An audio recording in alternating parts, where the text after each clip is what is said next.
Hello po sa inyo mga ka-Jansi, kumusta po kayo? At ngayong araw na ito ay meron na naman po tayong bagong ibabahagi sa inyo na kung saan ito po ay mga simpleng paraan para mas lalo pang maka-attract ng good luck na yan sa saping yaman man o pananalapi. So bago po natin simulan ang anumang ritual, ay nais ko lang pong i-promote sa inyo mga ka-Janski para po sa mga gusto ng mga pampaswerte sa inyong mga negosyo, sa inyong mga trabaho, sa inyong mga career, o kung kayo po ay mahilig maglaro ng anumang uri ng sugal, meron po tayong pampaswerte dyan. Para po sa mga interesado ay mag-PM lamang po kayo sa akin. So ito pong ritual na ito ay napakasimple lamang, gamit lamang po yung ating dahon ng laurel. So ito po, halimbawa kung lagi po kayong busy, wala po kayong time, pwede nyo pong gawin ang ritual na ito ng madali lang po ito, okay?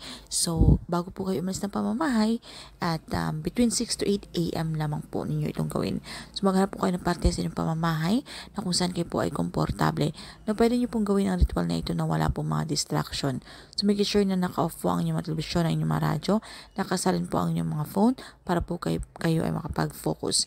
So kapag ready na, ay simulan nyo na po ang ritual na ito. Gamit lamang po itong dahon ng laurel.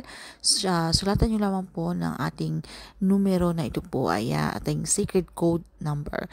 Ito pong numero ito na 224, okay? Itong 224 mga ka-Jansky na kapag atin po itong inad, okay, ay ito po ay 2 plus 2 plus 4, ito po ay 8, okay? So, 8 ang kinalabasan nito mga kasyansky, na kung saan ang numero 8 ay isa rin po itong maswerteng numero na agarang swerte sa pananalapi. O kung gusto po tayong merong i-manifest, ay kailangan po malakas din po yung ating paniniwala, okay? Para ito po ay mag-work sa inyo. At sa pamamagitan po ng itong numerong ito, at isulat po natin sa dahon ng laurel, okay? Para mas lalo pang ma-activate ang energy nito. Dahil ang dahon ng laurel ay isa pong magical herbs mga kajansky, na pag ginamit po natin ito na kapag tayo po ay mag-wish, okay, ay ito po ay tayo po ay nakaka-attract ng swerte. So dasalan lamang po natin ito mga kajansky, okay? Isang ama namin at isang sumasampalataya ako kung kayo po ay katoliko. Pero kung iba naman po ang inyong reliyon at hindi nyo po kabisado ang ritual na ito ay or ang dasal na ito, ay pwede nyo pong gamitin yung mga kahit personal na dasal, okay? Kahit ano po yan, ay basta tayo po ay sincere, taos puso na kapag tayo po ay nakikipag-communicate kay universe. Sabitin nyo na po ang inyong mga kahilingan, okay? Ano man ang inyong mga problema o nagpapahirap sa inyo sa kasalukuyan, na talagang kayo po ay minamalas at kailap po sa inyo ng swerte. Huwag nyo pong limitahan ang inyong mga sarili kapag kayo po ay nakikipag-communicate or sinasabit nyo po ang inyong mga kahilingan, especially po kung alam nyo pong deserve nyo po ang bagay, okay, na inyo pong hiningi kay universe. So pagkatapos ay i-claim, i-affirm nyo na po sa inyong mga sarili ang mga swerteng darating na ito. I-claim, i-affirm at sabihin nyo na po ang ating mantra. Thank you universe. Now I'm ready to receive the blessings. Okay, dapat tayo po ay maging positibo para ito pong ating ginawang ritual ay mag-work po sa inyo. So, pasikatan nyo lamang po ito sa sikat ng araw mga kajansky, kahit 3 to 5 minutes lamang po, okay?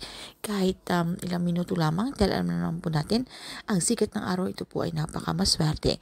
Ito po ay galing sa kalikasan at ito po ay nagbibigay sa atin ng liwanag at ito po ay sumisimbolo ng pag-asa, okay? Para mas lalo pang ma-activate ang energy sa ginawa natin ritual dito sa dahon ng laurel. At pwede nyo na po itong ilagay sa inyong mga pitaka o sa inyong mga wallet mga kajansky. Itabi nyo po ito sa inyong yung mga inyong perang papel. Iipit nyo po ito doon mga kajansky. At hayaan nyo lamang po ito doon ng 7 days, okay? Keep manifest mga kajansky every day. Pwede nyo po itong himas-himasin, okay? Especially po kung meron po kayong mga inaantay na mga na-delayed po, lalo na po sa saping pananalapi. Keep manifest. Palakasin nyo po ang inyong paniniwala, pagganahin nyo po ang inyong law of attraction, na kung saan puro magandang bagay lamang po yung ating iniisip. And syempre po mga kajansky ay ito pong mga ganito ay dapat wag po nating laging antayin yung swerte o lagi po nating pinapansin, okay, na bakit hindi pa po nangyayari. So dapat komportable lamang po kayo or panatag nyo lamang po ang inyong mga sarili. So, pagkatapos ng 7 days mga kajansky ay sunugin nyo lamang po ito mga kajansky, at pagkatapos ang abo nito ay isabon nyo po ito sa harapan ng inyong mga front door o ng inyong mga main door, okay, sa halabas po ng inyong mga main door ng inyong mga front door, hindi po sa back door, okay, yung sa likuran, dapat sa harapan po.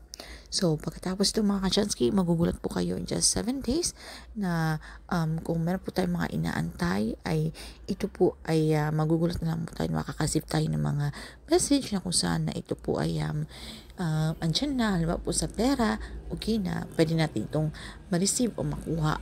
So, wala pong imposible mga kachansky, basta tayo po ay maniwala lamang sa mga ganitong pampaswerte ng ritual, at ito po ay subok na, especially po ako ay sinubukan ko po itong simpleng ritual na ito, na meron po akong inaantay na pera, pero hindi po itong nangyayari.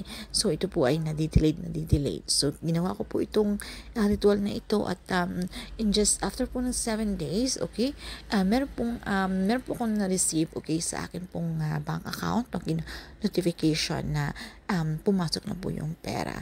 So, kaya ito po ay sinishare ko sa inyo, na subukan nyo po ito, at baka ito po ay mag-work sa inyo. So, yun lamang po mga ka-Chansky. Kung meron po kayong mga katanungan o hindi man masyadong klaro sa topic na ito, ay paki-comment na lamang po sa ibaba. And syempre mga ka-Chansky, ito pong ating gagawing ritual, ito po ay isang gabayo, inspirasyon lamang. Okay? Para mas lalo pang lumapit ang swerte na yan. So, syempre, sabayin pa rin po natin ito na aksyon, pagpaplanong gagawin. Tayo pa rin po ay magsumikap, magsipag. Kung ano pa po yung ating ginagawa sa kasalukuyan, ay mas lalo pa po tayong mag-exert ng effort mga ka-Chansky, kung paano pa po tayo mas lalong umangat, kung maging produktibo. Huwag niyo po nang hayaan sa isang araw na uupo na lang po kayo sa isang tabi at wala pong mangyayari, na kayo po ay tatamad-tamad na lang at mag-aantay ng swerte. Okay? So, ito po mga pampaswerte na ito ay sabayan po natin ito ng kilos, aksyon o mga pagpaplanong gagawin. Tatandaan natin mga ka-Chansky, nasa ating pong kamay ang tagumpay, nasa atin pa rin po ang may control. Tayo po ang gumagawa ng ating kapalaran. So, yun lang po mga ka-Chansky. Maraming salamat sa inyong walang sawang pagsuporta dito sa ating channel.